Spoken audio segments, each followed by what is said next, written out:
Hello students, रासायनिक अभिक्रियाओं की श्रृंखला में मैं आज आखिरी रासायनिक अभिक्रिया लेकर के आपके सामने उपस्थित हूँ और वह रासायनिक अभिक्रिया है रेडॉक्स अभिक्रिया, रेडॉक्स रिएक्शन। इसको आप ऑक्सीकरण अवकरण अभिक्रिया भी कहते हैं। एक दिलचस्प बातें आप यहाँ देखिए।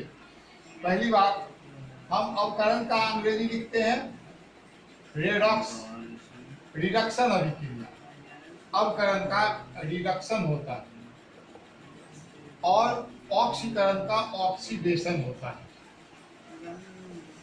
अब दोनों से कुछ बातों को ले लीजिए। रिडक्शन का रेड ले लीजिए और इधर ऑक्सीडेशन से ऑक्स ले लीजिए, तो क्या बन गया? रेडॉक्स। अब यहाँ देखिए, रिडक्शन का आरईडी, ऑक्सीडेशन का ओएक्स बराबर हो गया रेडॉक्स। तो इस तरह से हम देखते हैं कि रेडॉक्स अभिक्रिया ऑक्सीकरण और अवकरण अभिक्रिया दोनों है। अब इसको इस तरह से हम प्रश्न पहले लिखेंगे, रेडॉक्स अभिक्रिया को उदाहरण द्वारा समझाएं। तो इसकी परिभाषा एक वाक्य में हो जाएगी, वह सभी रासायनिक अभिक्रिया जिसमें ऑक्सीकरण और अवकरण दोनों साथ साथ होता है रेडॉक्स अभिक्रिया या ऑक्सीकरण अवकरण अभिक्रिया कहलाता है। यानी इसमें ऑक्सीकरण भी किसी का होगा तो किसी दूसरे यौगिक का अवकरण भी होगा, यानी दोनों बातें एक साथ होगी, साथ साथ होगी। ये तो डिफिनेशन हो गया। अब दुनिया की जितनी भी रासायनिक अभिक्रियाएं हैं वो सब के सब रासायनिक अभिक्रियाएं रेडॉक्स अभिक्रिया का उदाहरण है। हर रासायनिक अभिक्रिया रेडॉक्स अभिक्रिया का उदाहरण है। जैसे अब हम एक उदाहरण के रूप में इसको देखते हैं, रेडॉक्स अभिक्रिया का उदाहरण। जैसे जब क्यूप्रिक ऑक्साइड की अभिक्रिया हाइड्रोजन से करवाई जाती है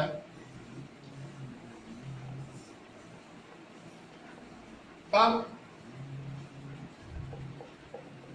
कॉपर बनता है, साथ में जल बनता है।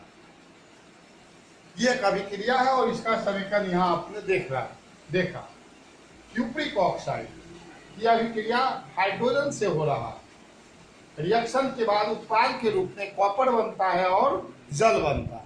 अब जरा दिमाग पर जोर डाल के देखिए, आप पहले अपने में समझिए और मन में आंसर को रखिए कि किसका ऑक्सीकरण हो रहा है इस दो अभिकारक में, किसका अवकरण हो रहा है।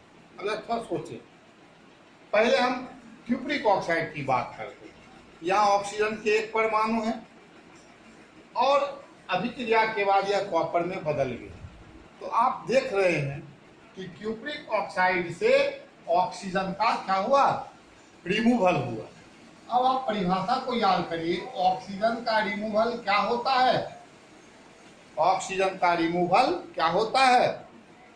अवकरण होता है। यहाँ क्यूप्रिक ऑक्साइड का क्या हो गया? अवकरण। इस बात तो आपको समझ में आ गया, अवकरण हो गया। अब इस हाइड्रोजन की बात करिए, इसमें एक ऑक्सीजन एटम रिएक्शन के बाद ऐड हो रहा है, addition of hydrogen atom is called ऑक्सीकरण। यह हो गया ऑक्सीकरण।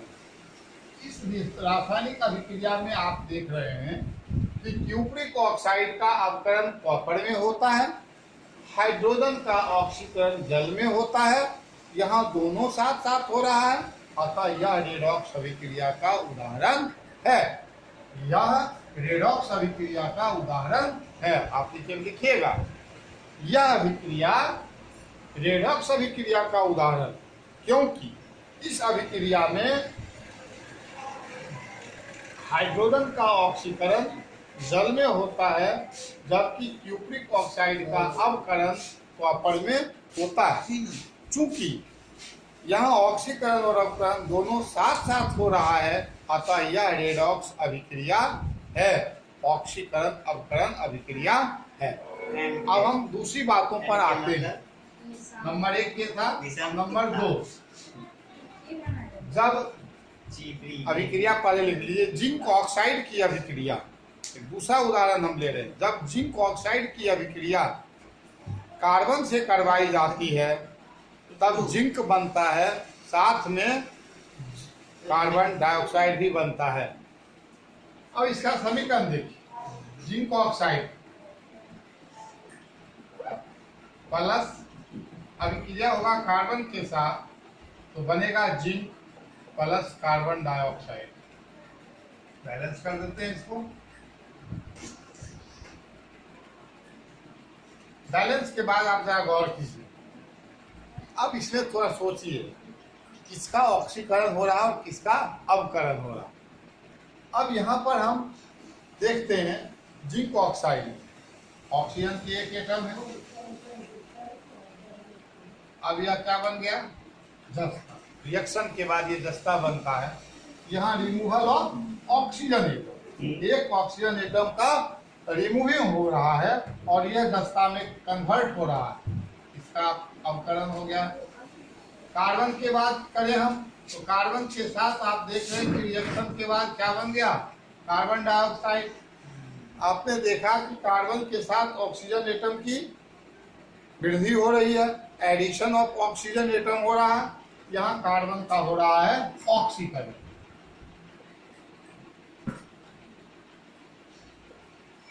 कार्बन का ऑक्सीकरण हो रहा है। तो इस रासायनिक अभिक्रिया में आपको दिखाई पड़ रहा है, समझ में बातें आ रही होगी कि दोनों साथ साथ हो रहा है, ऑक्सीकरण भी और अवकरण भी। जिंक ऑक्साइड का अवकरण जस्ता में हो रहा है, कार्बन का ऑक्सीकरण कार्बन डाइऑक्साइड में हो रहा है, अतः यह भी रेडॉक्स अभिक्रिया का उदाहरण है।